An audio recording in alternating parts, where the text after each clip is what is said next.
Baik anak-anak semuanya, silakan perhatikan apa yang barusan Bapak share ya.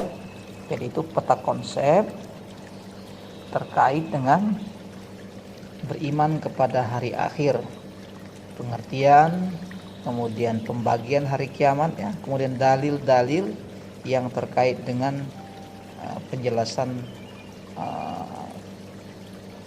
peristiwa-peristiwa yang memuat di dalamnya ya. Kemudian hikmah beriman kepada hari akhir. Kemarin sudah kita jelaskan secara langsung ya melalui Google Meeting. Sekarang Bapak akan melanjutkan materi kita.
Perhatikan pengertian hari akhir atau hari kiamat ya, sama saja bahasanya. Hari akhir adalah berarti berakhirnya semua kehidupan seluruh makhluk Allah Subhanahu wa taala. Manusia, matahari, bintang-bintang, bulan, bumi dan seluruh isinya berakhir dengan kehancuran. Maka hari kehancuran ya, itu disebut dengan hari kiamat.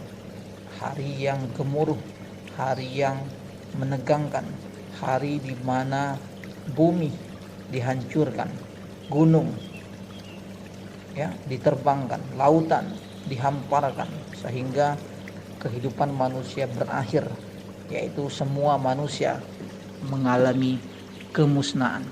Kullu man 'alaiha fan wa yabqa wajhi rabbika dzul jalali wal ikram.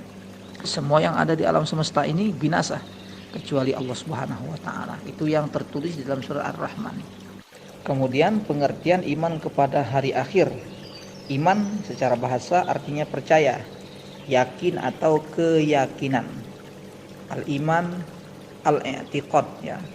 Kemudian iman kepada hari akhir merupakan rukun iman yang kelima, yaitu percaya kepada adanya hari kiamat. Umat Islam harus meyakini dan percaya bahwa akan datang kelak kepada manusia hari akhir dan manusia akan dibangkitkan dari kubur menuju atau untuk menerima pengadilan daripada Allah Subhanahu wa taala.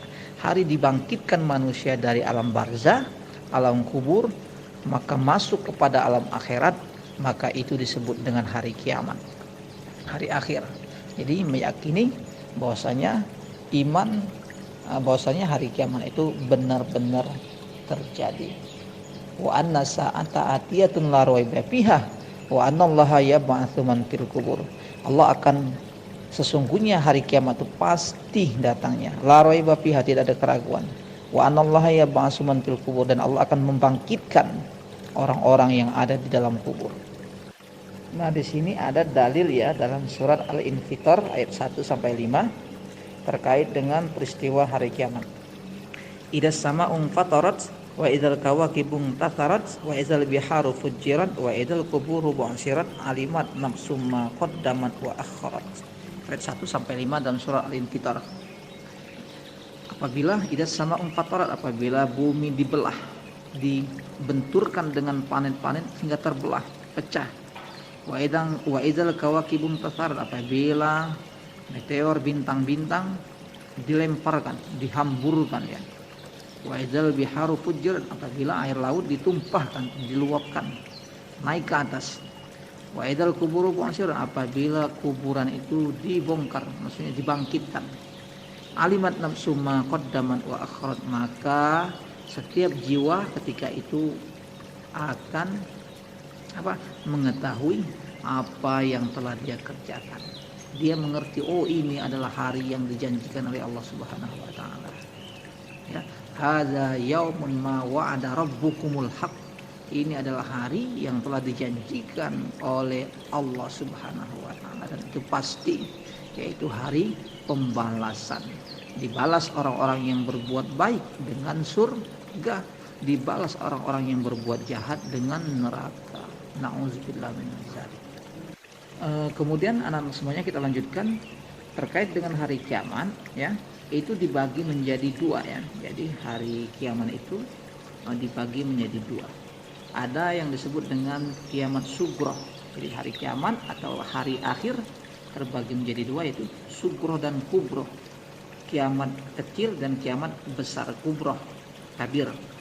Kiamat sughroh yaitu rusaknya benda atau makhluk tertentu, seperti meninggalnya seseorang, meletusnya gunung, tsunami, banjir, ya, terjadinya bencana alam.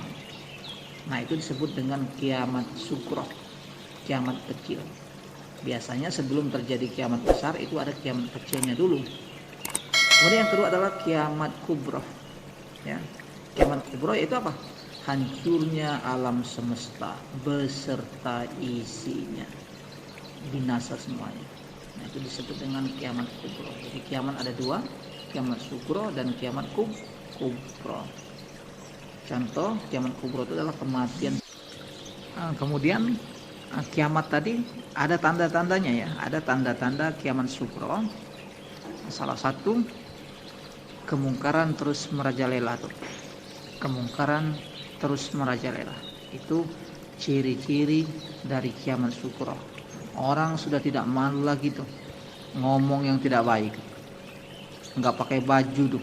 Bajunya tipis banget tuh. Sedikit yang ditutupin.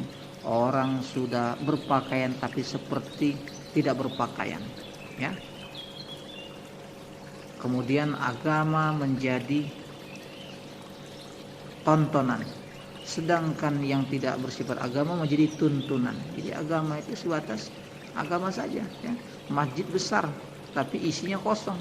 Al-Quran bagus tulisannya, cuma yang baca nggak ada ya. Ilmu agama hanya sebatas ilmu saja, tidak ada yang mengamalkan. Nah, ini ciri-ciri sughroh ya, ciri-ciri kiamat sughroh. Nah, kemudian perzinahan telah terjadi di mana-mana, tidak menjadi hal yang tabu ya.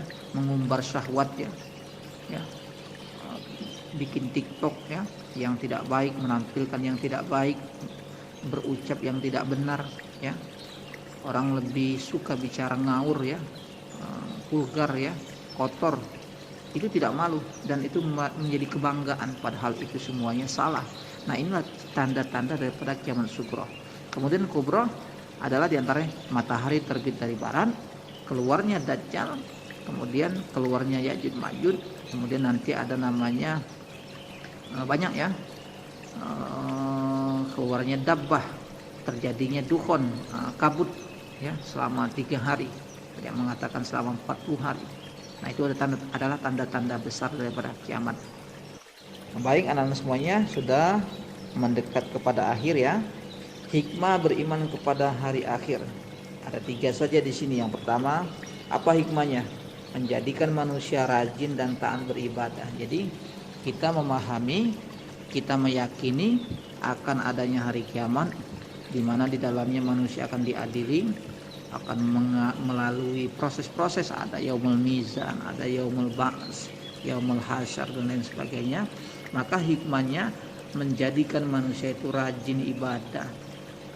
Dengar azan itu ada keinginan untuk menunaikan sholat ya, mengarahkan diri kita kepada perbuatan baik.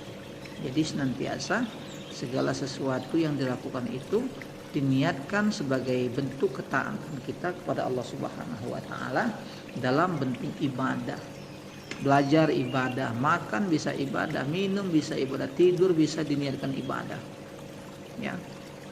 Wa ma khalaqtul jinna wal insa illa liya'budun. Kami tidak ciptakan jin dan manusia di dunia ini kecuali untuk beribadah, mengabdi kepada Allah Subhanahu wa taala. Bukan untuk leha-leho, bukan untuk petatang petenteng, ya, tapi untuk beribadah. Sebelum masanya habis, ya. Kalau masanya habis, datang malaikat mau dicabut, selesai urusannya, tinggal pertanggungjawabannya. Jadi itu hikmah yang pertama. Yang kedua, mendorong manusia berperilaku baik dan mencegah perbuatan buruk, perilaku buruk. Jadi kalau orang meyakini akan adanya hari kiamat di mana di dalamnya itu manusia akan diadili, yang baik akan dibalas dengan kebaikan, yang buruk akan dibalas dengan keburukan, maka dia menjaga tuh diri dari hal-hal yang tidak baik. Ketika dia ingin melakukan satu pelanggaran, dia akan ingat nanti akan ditanya oleh Allah dan akan diberikan balasan.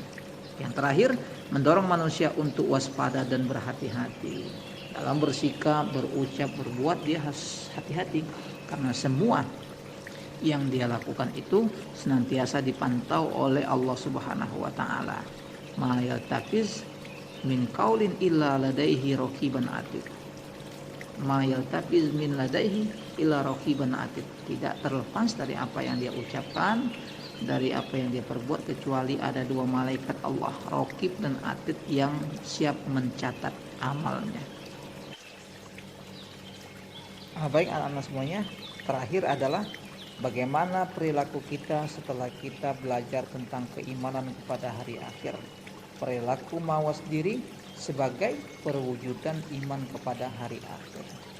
Yang pertama, mawas diri atau introspeksi, koreksi diri berarti mencoba bercermin dari segala hal yang telah dilakukan dan terjadi pada diri seseorang. Jadi kita harus koreksi diri kita.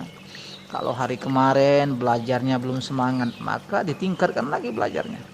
Kalau kemarin ibadahnya masih bolong-bolong, maka ditingkatkan lagi. Kalau kemarin bicaranya masih ngelantur, ditingkatkan lagi bicara benarnya. Tahun kemarin, kelas kemarin umpamanya main gamenya banyak, maka dikurangi, belajarnya ditingkatin. Nah, itu adalah hikmah daripada kita belajar iman kepada hari akhir dalam bentuk perilaku kita. Ada perubahan gitu loh. Jangan sampai kita belajar tapi tidak ada perubahan. Ibadah makin malas, bicara hobi yang tidak baik, ya. Membuang waktu sia-sia, nongkrong, ya. Maghrib bukannya siap-siap sholat maghrib, nongkrong di jalanan tuh, bawa sepeda, bawa motor. Itu kan adalah indikasi tidak ada pengaruh dalam perilaku kita tuh dari kita belajar. Jadi banyak orang yang belajar tapi tidak memiliki pengaruh dampak positif terhadap dirinya. Berarti itu bisa dikatakan dia tidak mendapatkan ilmu yang bermanfaat, tidak ada kebaikan yang dia bisa hasilkan dari proses belajarnya. Ya mungkin belajarnya salah, niatnya salah, cara belajarnya salah, adab belajarnya salah. Jadi itu anak-anak sekalian ya. Jadi kita harus memperbaiki diri kita, koreksi mana yang kurang ditambah, yang lebih dikurangi sehingga pas. Itu saja mungkin yang bisa Bapak sampaikan. Setelah ini kalian Bapak akan kasih tugas.